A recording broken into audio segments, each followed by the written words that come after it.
Welcome to another episode of Mind Your Mind podcast. I am Roxana Parra Sepúlveda, your host, and today we are with Caroline Evans, herbalist, naturopath, and nutrition consultant. She set up Heaven on Earth Herbals, a herbal health business encompassing consultations, education, herbal dispensary, and herbal products.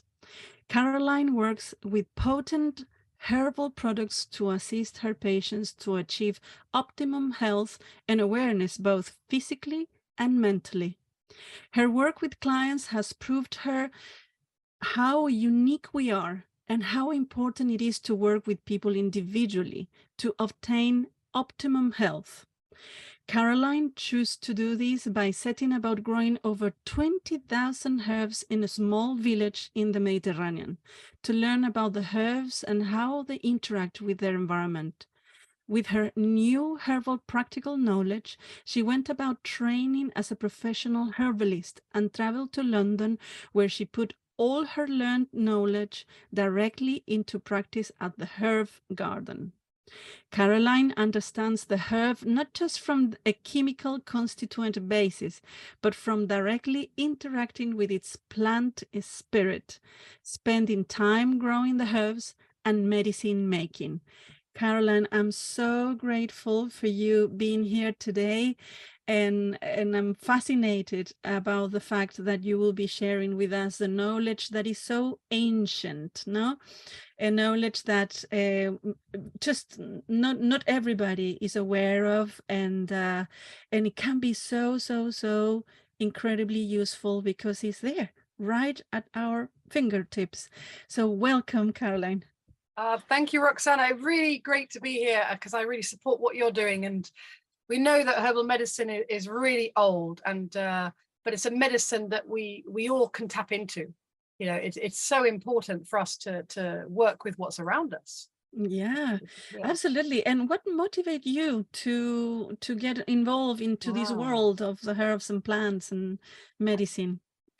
Well, God, if I look back, I have a lot of motivation in my life. I mean, it started from an early age with my grandmother, who always used to talk to me in Latin.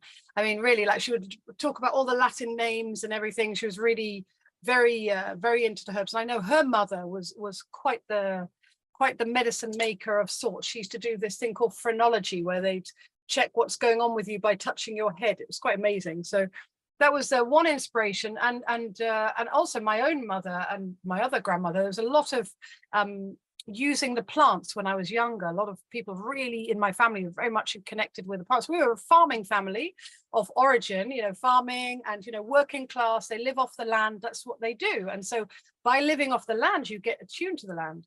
And when I was in my 20s, I got taken to this little place in Cyprus by a dear friend of mine. Was this guy called Jono, bless him. He's an oriental medical doctor, and he taught me all about like detoxification, and I was a naturopath long before I trained through him, like how to really help the body to heal that way. And he took me to this place in Cyprus, which was an endemic species of Cyprus garden, but it had died because basically they planted it, European funding, and then let it go to seed, or not even to seed, let's let it go to pot. And as a result, it was this space there, and it had this whole like acre at the back as well. And he said, you know, do you want to do something here? And I was like, well, yeah. And I had a calling. Like I put my hand on the old olive tree there, and that was it. I kind of was given this vision of what could happen in this place. And that's I talk about like communicating with plants. Well, they communicated with me on this front, definitely. And so that really that got me started physically on my path there. And it was actually from learning from the plants that, oh my God, it really came through. And then I realized, okay, this is the medicine that we need to be using. Yeah, how wonderful. And the most exciting for me, and it resonates, no, that it's interesting that you're talking about the passing of this knowledge through generations in your family. In my family, my grandfather was a butcher in Santiago de Chile, And he knew so much about obviously butchering, but also about herbs and natural medicine. And my mom always tell me how he will prepare things for her when she needed for and literally taking care of her health. And but unfortunately that knowledge was not passed on through generations in my family. So I'm really pleased that we are here today, because we are putting your knowledge and the knowledge of your ancestors and the women in your family as well, and other people, to the benefit of so many people that also hear a call in the way of helping others. No? Yep. And as you know, the podcast is dedicated to everyone that is working in helping others and working in the front line, either care professionals, health professionals, or frontline workers and first responders. So I also can think about teachers and so many other people that are working in the charity sector that are there to help others. And we want to think about the prevention of burnout. And that's what we will be focusing on today, and bringing all this knowledge that you have to assist with that.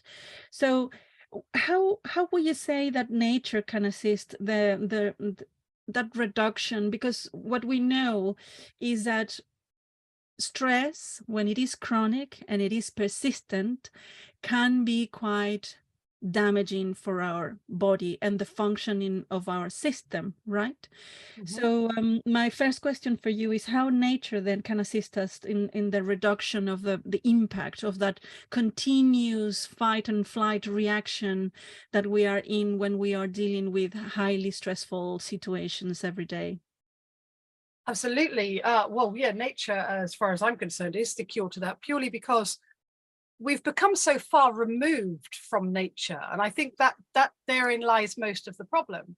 I mean, when I was in Cyprus, one of my greatest teachers, plural, was the old people there, like the yayas and the papus. And we'd sit on their balconies, and we'd sit there outside in their courtyards, and they'd drink their Cyprus coffee, and they'd sit there, they'd be threading almonds and this type of thing. They'd be pulling the wild horta, the wild weed, and getting it all prepared. And they'd be sitting there preparing the carob to make carob syrup and all of this. So they're working with the seasons, they're working with what's around. And what's most important is that they're slow, that life is slow according to the seasons. I think that it's very computerized, our lives nowadays, that we have become mechanized and computerized. So the stress is not a real perceived saber-toothed tiger running after us anymore, or a scorpion bite or anything like that. It actually is somebody sending us a disturbing email.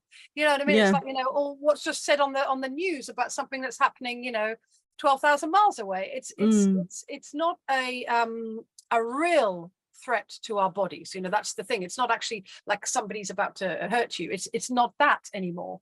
And that's where the body is confused. So I really do believe that by connecting back with nature, spending time in nature, using natural medicine, really gets us back into what we really are. We're live beings that are of nature. And it really, we've just become so far removed from our source. And one thing I absolutely know with my patients who are suffering chronic fatigue, which of course is burnout to the extreme and beyond, we're getting, further than that, ME, which I have a lot of patients with ME, and we're trying to reverse things, but slowly. The first thing we do is we have to calm down that fight or flight response. Yes. And the way you do that is you have to calm down that person. And everything in that person wants to run from the silence. Because actually, let's be honest, we get a kick out of the adrenaline that's caused from this fight or flight. People are addicted to adrenaline. It's like we've become adrenaline junkies. Society is an adrenaline junkie. We're headless chickens, and we love it. To a degree we do. So it's like breaking that cycle so you can learn to love your natural state, which is much calmer, much slower. And that's the key. Like I know, like I've noticed this kind of like being mindful of that. Like, for example, I have a big deadline coming up nowadays, just at the minute on Monday. And it's, and I'm there and I'm like, wow, I'm coping with it much better than I ever would, because I'm listening to the messages of nature, of slowing down and just taking it easy. So there's so many things you can do with natural medicine. I mean, number one, obviously, is to go outside. You know, that's go outside. You know, even if you're in the middle of Dubai, just go outside. The air is enough. You know, sometimes the air is absolutely enough just to go outside and just to breathe in nature. If you have the absolute joy to spend some time with trees or with grass or with herbs, that's great. You can just, you know, you can have a cup of herbal tea. It all is just slow, even sitting, making yourself a cup of tea, sitting and turning all your systems off, not sitting with your computer or your mobile phone so you can start to, you know, oh, I'll quickly catch up with my emails while I'm having a cup of tea. No way. You put everything down and you just have that cup of tea and you daze. You go into a daze, you go into a daydream. And that's where all the magic happens, because we're in a society nowadays where we are expected to make it happen. And Constantly. like we are the God's hands, you know, we are forcing the issue. It's like, because we're told, you know, we are the ones who makes it happen, you make it happen.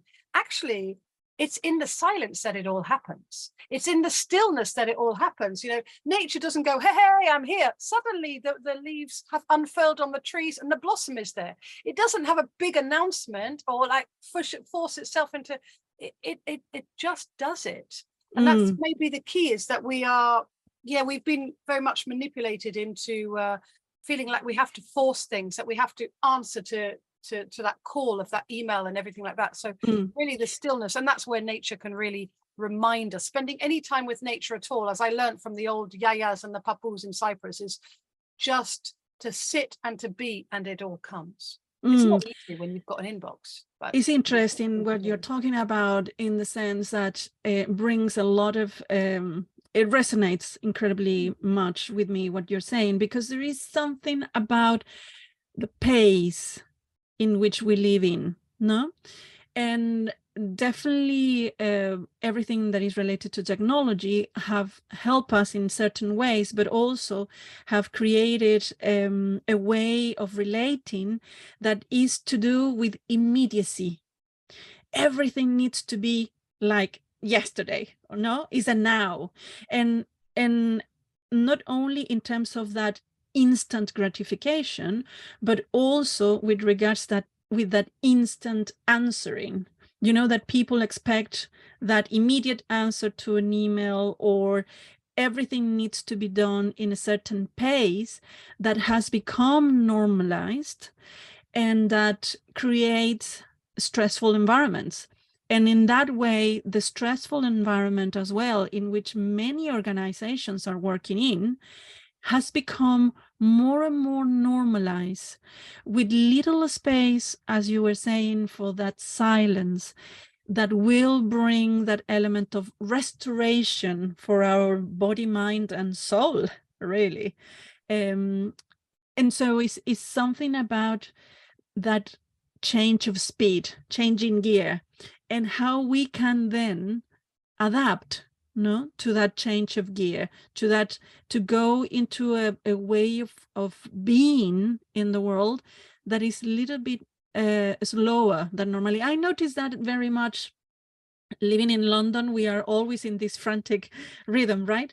But when you go to certain places in Europe, or you go to South America, I notice that my speed when I'm walking on the street is much, much faster than the locals. You really notice.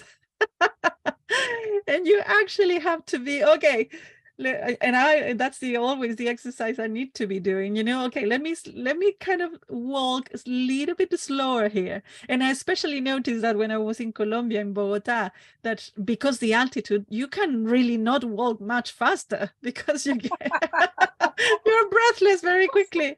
And so it's interesting how nature has something to do with our pace as well, but we have got disconnected, no? 100%. It is the lack of connection, and therefore I think that's why we're getting sick, because we're not even noticing the sickness. Suddenly it's like, oh, okay, I'm sick. It's like, because health is very subtle, And health is multifaceted as well. Health is not take this pill and you're sorted. It doesn't work like that. I don't care what you're told. It doesn't work like that. Health is your mind, your body, your spirit, your emotions, who you spend your time with, where you go. It's everything what you put into your body. It's so many different layers. And it's being aware of all of those layers. I mean, yes, we live in this crazy powered like lifestyle where it's like powers, like, you know, we are being pushed along or dragged along. And so it's finding a way that you can balance that. And I think that's a really important thing to realize. It's not about like, okay, one or the other, like be like a little old yaya sat on the steps. Well, I would be bored out of my mind. My brain needs that stimulation, you know. I really like it works. It's like I need that, you know. I love to sit there and smell the wind and to know when the rain's coming. That's great. But I also do like this technological world and like, you know, meeting people, you know, and doing all the stuff online that is such amazing that it brings the world into your home. It's fantastic. So it's finding the balance between that. So it's having this, but it's allowing that this busyness can also be countered and complemented with space. And it's bringing in little nuggets of space. And that's where nature really is a cure, because nature, we know when we go to the forest or we go to the woods or we in London, you go to a park, you just instantly feel better. All right. I mean, it's like, oof, why? Because nature has got space in it. All right. You know, not everything like, you know, okay, yeah, if you let the weeds go, it gets busy there, but it's got this expansive space. It also brings a lot of oxygen. Oxygen feeds every single cell in the body. We need oxygen to survive. So it's medicine in the smell as well. There's medicine in the smell of nature. There's medicine in the sound. So it has all of this. So that all will start to regulate our fight or flight. And that's what it is. It's about regulating. And it's not just, okay, take that and you're regulated. It's like, no. Every little thing. Going to sleep at a reasonable time is also going to help to regulate, because then you, again, fall in the natural rhythms. I mean, the old papus and the yayas in Cyprus would go to bed at dusk. And they'd wake up at dawn. I was like, wow, really? But then, of course, you know, in Cyprus in the summer, the sun goes down at like, you know, 10 o'clock at night. Exactly. So they're doing that. And then they're waking up at like 5 o'clock in the morning. Or they're also in the winter, they're going to bed at 6 and they're waking up at 8. But this is what the body needs. The body needs that restoration. So we're not allowing, you know, the modern life is not allowing it. So you could do what my husband does. He naps. They're very good. Like, I don't nap. There's too much to do. I don't know either. Yes. It's not possible. But you know, equally, it's like it's being mindful that if I can catch up on the weekends, I catch up. You know, and it's all of this stuff. I mean, there's so many things to do. I mean, okay, in order to bring nature into the modern world and allow it to support us while, say, you're living in central London, I mean, that really is key. So all of these things, I mean, in order to tune with nature, if you like, is to give yourself the best nutritional green foods you possibly can. So I recommend a lot of my patients to have green smoothies. If you can just do that once a day, well, my God, you know what I mean? You've given yourself a step up to longevity, a step up to healing. You alkalize your system, your body can heal. That's imperative. You know, you've allowed the space for your cells to be able to breathe within your body. Apart from, you know, you also be able to breathe, spend a bit of time outside. Like I said, take yourself away from your desk to have a cup of tea. Years ago, I used to smoke. It's always hilarious when I find health practitioners that used to do this, right? And I found when I quit, I no longer had those 5-10 minutes where I'd go outside, have a fag, daydream, take notes, whatever. I just would daydream while I chuff my cigarette. Those 10 minutes, I didn't realize that was almost like a download or an upload. It was just a time out for me. And then I quit smoking and I filled all those time with work or like whatever, you know, I just filled it. I was like, oh my God, yes, I can get more work done, but I'm not breathing. I'm not actually getting the quality of work done, because the quality comes from taking space, because space allows the magic. If you take the space, that I find nowadays, if I take space and I come back to my work, well, I'm so much more productive. Yes. So it is, as a non-smoker, to be able to do this into your life. Take time, have your cup of tea outside in the sunshine or wherever you can, and just away from your computer, away from technology. So that's one way. I mean, as a herbalist, of course, I'm going to always recommend patients to take herbs internally, because they have a way of regulating us. I mean, there is a way we could regulate the anxiety, depression cycle, which is what happens. People get anxious because of the fight or flight situation. It really messes with our hormones. And then we can be in that state of anxiety And we're starting then to feel, oh, I've hit a plateau, I'm feeling okay. And it's at that point you fall off the end and you get into depression. And then you feel, whoa, and then you start to come out again and you go back into hyper and you go back into anxiety and back. So it's breaking that cycle. So and the cycle have those extremes that are much more extreme as well, no? Exactly. It's like being very high to being very low. And I love these little nuggets of space that you're talking about, because I'm thinking while you're talking, I'm thinking about the people that are, you know, doing sessions or have to see patients for a short period of time and then have the other and the next one and the next one and the next one, or running from one critical situation to the other. There is very little space in between sometimes, no? And that therefore is important to have that conscious decision of creating those nuggets of space without guilt. Because it's without guilt, because it's also this sense of I cannot allow myself to have any moment because there is so much need out there. There is so much people, or this need is so great that I cannot allow a second for myself. And that's why this needs to be a conscious decision to find, you know, that very moment of space. I love that. It's what we say about the could, would, should syndrome, isn't it? That we always feel we could, we should, we would. You know, it's no. Forget that. Yeah, get rid of the guilt. It doesn't work for us. Yeah, no, it definitely doesn't work. Yeah, and I think that beauty of the moment of silence, or the moment of restoration, the moment of connection with nature somehow. And I'm fascinated about the fact that you're not only talking about go outside and smell the air, for example, but also the intake, no, the through a smoothie, through other means to eat and incorporate herbs and in your body, no. Yes. And that makes me think as well about roots, and I'm feeling that you mentioned the call of the tree, of the olive tree earlier, and makes me think immediately about roots and how when we do, and there is an idea of being sort of grounded, no? And going back to your roots as well, and feeling that those roots within yourself, it can be quite soothing as well. But I know that you have some very important ideas about using roots as well, no? 100%. Yes, you're spot on. You're absolutely right. It is, because yes, going back to our roots, our nature is our root. But this interesting is because the way that we treat as a herbalist, although, is work with someone to allow your body to be able to cope with stress, because maybe you can't, maybe you've got back-to-back patients, you know, maybe you're back-to-back clients, you don't have the physical space. So only thing you can do is to drink the herbs, because you cannot get out for the next 9 hours. Exactly. You know, that's just the way it is. So what we do in herbal medicine, we have something what we call adaptogens. And adaptogens are a whole category of herbal medicine that allows your body to be able to adapt to stress. So it allows your body to, rather than continually pumping out cortisol, the body's going to relax a little bit. It's going to start to, it's going to relax the body. So you are not in this state of fight or flight.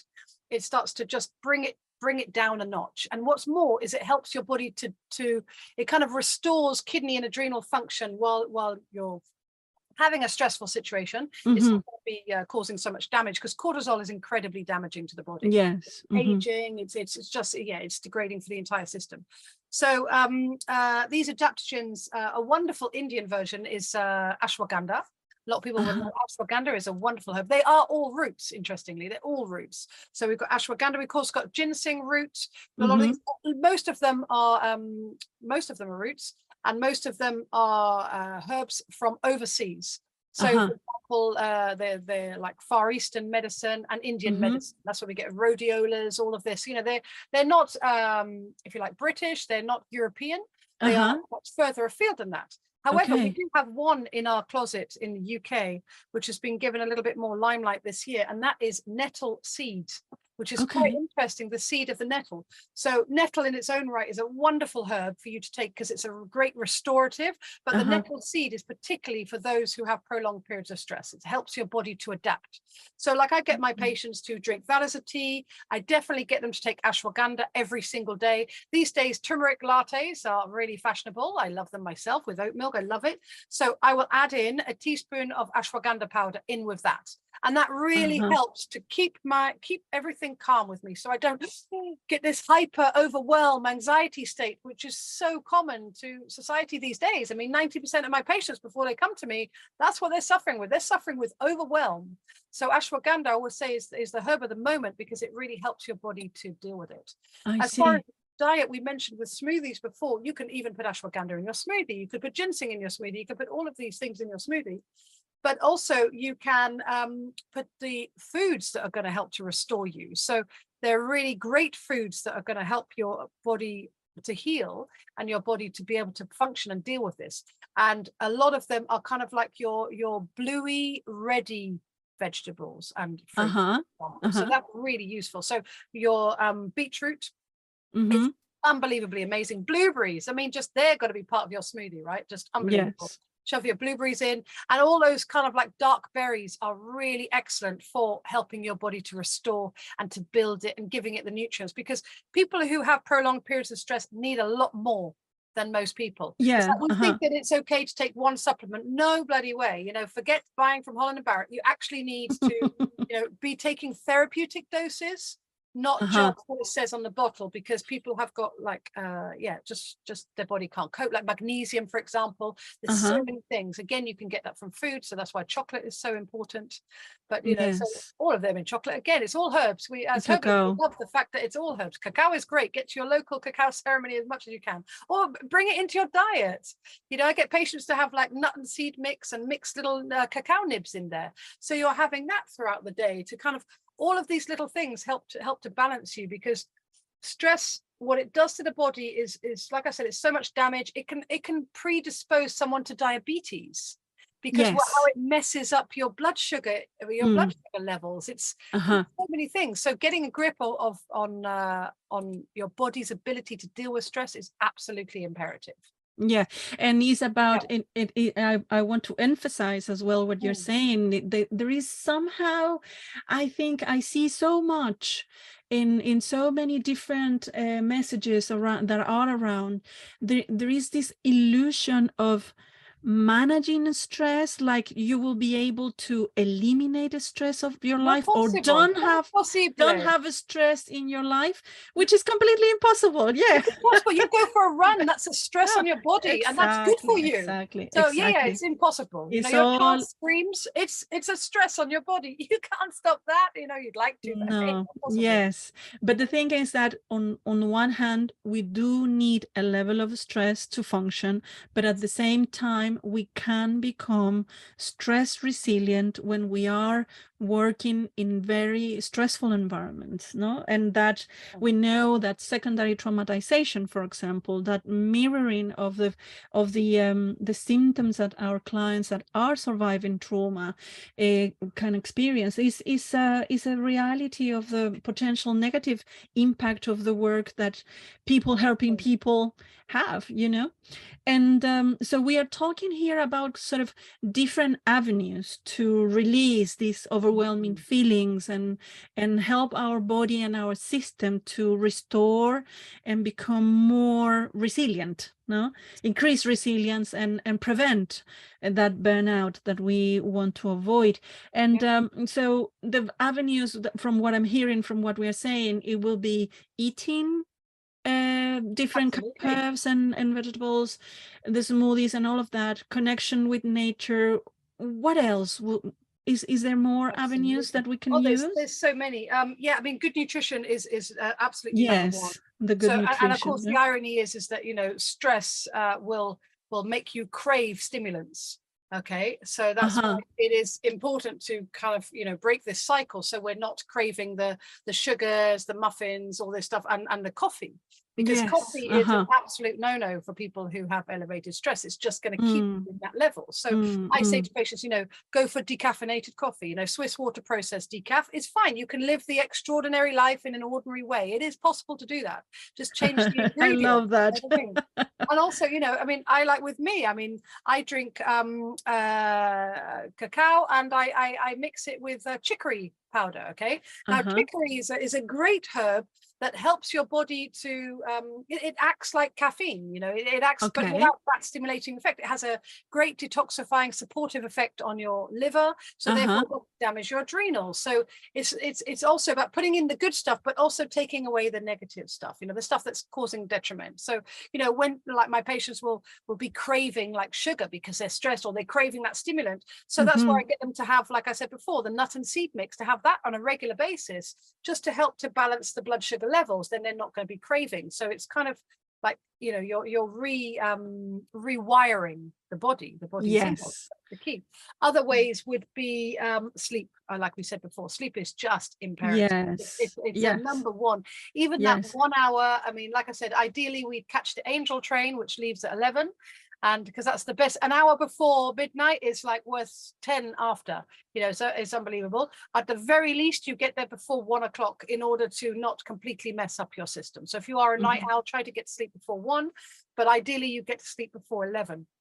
So imperative. Which is another tricky balance to find for those people that do night shift, like the nurses, for example. Night shifts are really detrimental and difficult to carry, no? In every single way, socially and family life, but also in terms of the impact that have for people's body. What we are talking about here, what I hear, and we will carry on talking about the avenues, but I just wanted to point out that we are talking about a change of habits. Like a little change of a routine, no? And I'm fascinated about the amount of information that you're sharing in terms of the things that we can be using, because it's just to, I don't know, incorporate one by one, just one element 100%. From all what we are talking about here today, which is a lot of very useful information. So, but pick up one. I am talking a lot about the power of one lately. The power of one, in the sense of that people can benefit from choosing one thing, one point to start, the first one step, that one habit they will change. No, we were talking about sleeping, the good nutrition. Which other areas then they can be working on? Which other avenues we have? Other avenues we have. Yeah, you're right. Just take one at a time, because you don't want to overwhelm the overwhelmed person. Exactly. You just like to get overwhelmed with the good stuff. So but we tend to go for all, no? To do it all, to want to do it all. By next week, it's like, that's just not possible. Calm down. You know, you're a size 20 now. It's slow steps, but you will get there by this time next year. You know what I mean? It's slow steps. So yes, we've got the sleep. We've got the smoothie a day would be amazing. Incorporate your root vegetables into your food so you nourish yourself. Drink your herbal teas, take your herbal adaptogens. And we were talking about this before, and it's so imperative, is to really simple. If you've got a little tiny patch of grass there, take your shoes off. Take your shoes off, put your feet on the wet grass. I mean, wet because we're in England. Let's be honest. Nice if it's lovely warm grass. If you've not got grass, because sand, if it's concrete, it's so be it. Stone, whatever you can get under your feet. But it's interesting. We often negate the fact that the body is actually electrical. Okay. You know, there is this whole, like, how does the nerve impulses? It's like, you know, there are so many nerves in the body that, you know, we think the body is hormonal, the body is, you know, physiological, all the physiological stuff, but we forget about this whole, the energetic system, which you can't discount. It's not like airy fairy hocus pocus stuff. We have nerve impulses in every single body. I touch this, it signals to my brain, I've just touched this, and it's warm, it's cold, whatever. It tells us everything, you know, I've just touched a hot pan, etc. You know, if everything's working well, then, you know, that's great. So what happens when we spend a lot of time with technology, which is society, we spend a lot of time sitting, we spend a lot of time just basically, hooked up to these things, the mobile phones, etc., is that our body's energy, and you mentioned this before, is not able to ground. Yes. By taking your shoes off and putting your feet on the grass, you ground your energy. And there's so much research suggested that actually that grounds your electrical system, your nervous system, very quickly. 10 minutes standing on the grass, even better under a full moon, that would be magic. But, we don't live in a countryside necessarily, but even, in the smog of London, it makes no odds. It's not that smoggy anymore, maybe 1800s. But, still, it's just like put your feet on the ground, even if it's walking around your house. Very, very important to ground. And talking of like walking, movement is essential. Like actually walking, that has got to be one of the most curative things I know for myself.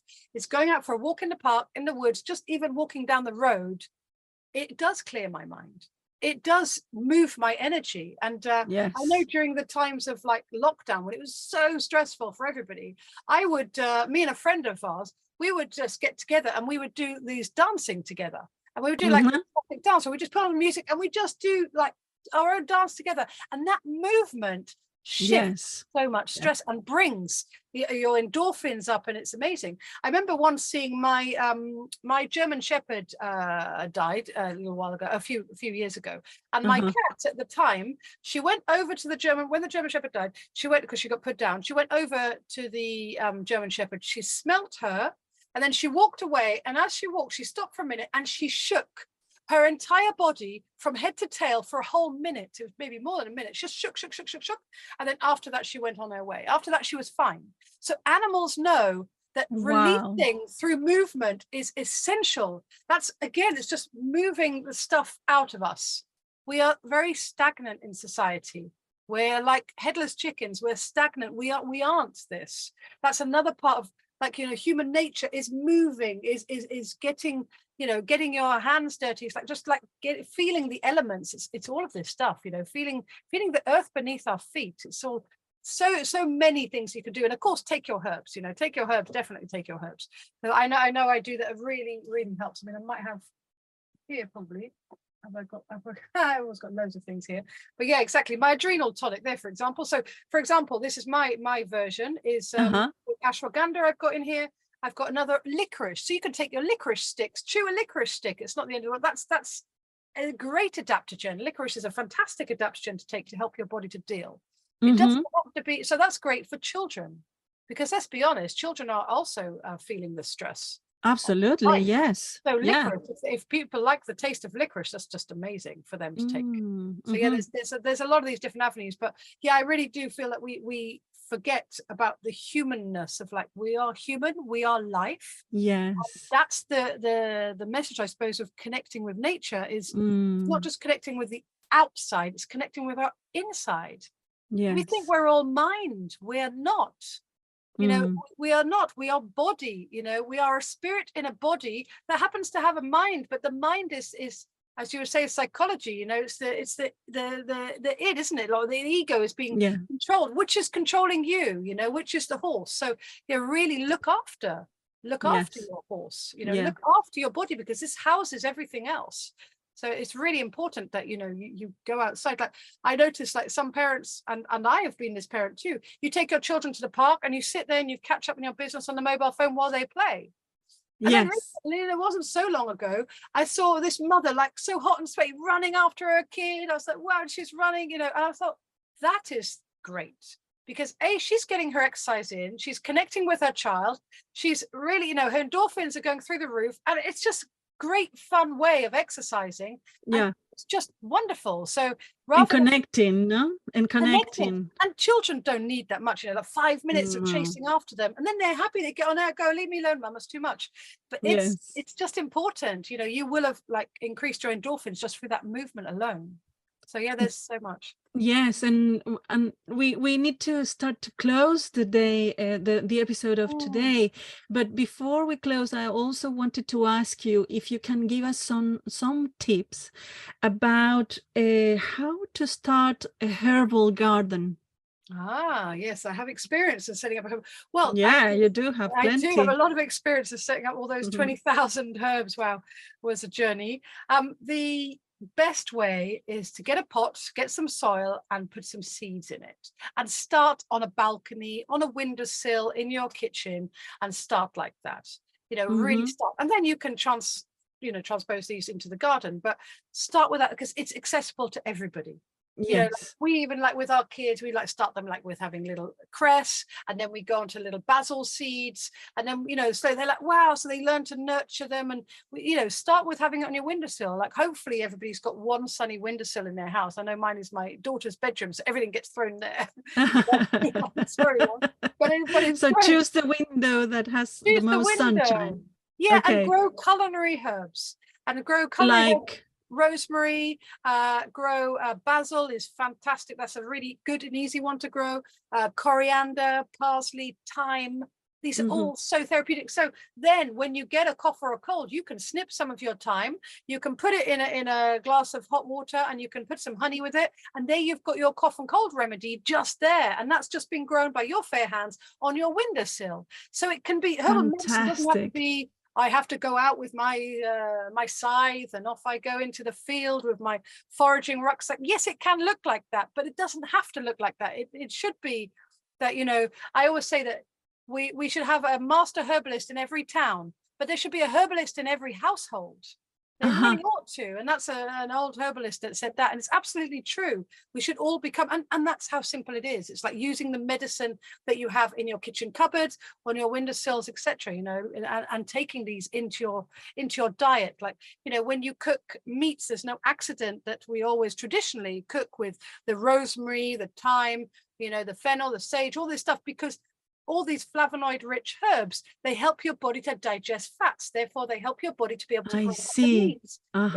It's a natural marriage that the ancients knew, and that we forget. So, this is a nice taste. It adds a nice aroma to this meat. It's actually to help you digest that dairy or that meat, so your body can handle it and get what it needs from it. So it is doing more of that, making sure that fresh herbs are added each time. And yes, dried is okay, dried is fine, dried is the beginning, but if you can grow fresh, there's something else about nurturing a little being on your windowsill. It's really important, but it doesn't have to be complicated. If you can get a patch of land and grow in the garden, fantastic. It is just about preparing it, but start on the windowsill, get them growing, look after them, and then you can plant them out when the time is right. But Fabulous, fabulous, fabulous. So much information. Thank you so much, Caroline. Is there anything else that you would like to add to finish for today? Any last tip? You have given us so much today, and I'm really grateful for that. I think there are many messages in what we are talking about now, and I want to stress the importance of taking a moment, and that can have so many forms. What is that last message that you would like to share today? I think it's important to really know that you can do this. I think that's the most important, it's is doable. that it's not out of reach. I think that's really important.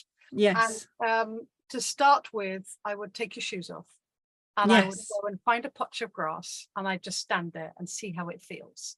Because this is what being human is actually what it feels like. And we forgot. So it's in the remembering that we start to heal. So I think that would be the first thing, and I'll do that after our conversation. Go outside. I will definitely go and do that myself. Off we go. Yes, it's just really absolutely important, because that's the most simple thing that we can do. I mean, I only had to watch my son, that he comes back from school, he comes into the house, takes his shoes off, and runs into the garden. I just laugh how he does that. Fabulous. It's like brilliant. He does that. I'm like, well, and then he goes, hey, he's better than climbing tree house. See, that's him. It's just, he goes, oh, you could climb better without your shoes. It's important. We forget that. We think that there's an animalism in it, and that is dirty or not right. But you know what? It's really, it's raw, it's human, and it's actually very real, and it's so incredibly healing, and it's so simple, and you can do it right now. Yes. So the invitation then to finish this episode will be take your shoes off and go and find that little patch of grass, or even if it is stone, anything there is outside, and enjoy and connect and take a pause, breathe, and remember that you are a human. You are human. And I always say that that's a very sort of obvious statement, but I think for many of us that work in the field of frontline work, we sometimes maybe forget that we are human and that we have limitations and that we need nurturing. So I'm so pleased to say, just take your shoes off and enjoy your being a human. So thank you so much, Caroline. I want to invite everybody that likes what you have heard today to share it with your colleagues, with your friends. Let us know what you like the most of today's episode. If you want to leave a comment in YouTube, and so don't forget to share it. Share the word, share the spirit, and the love that we are putting in these episodes. So thank you so very much, and we will see you soon in the next one. Thank you very much. Bye.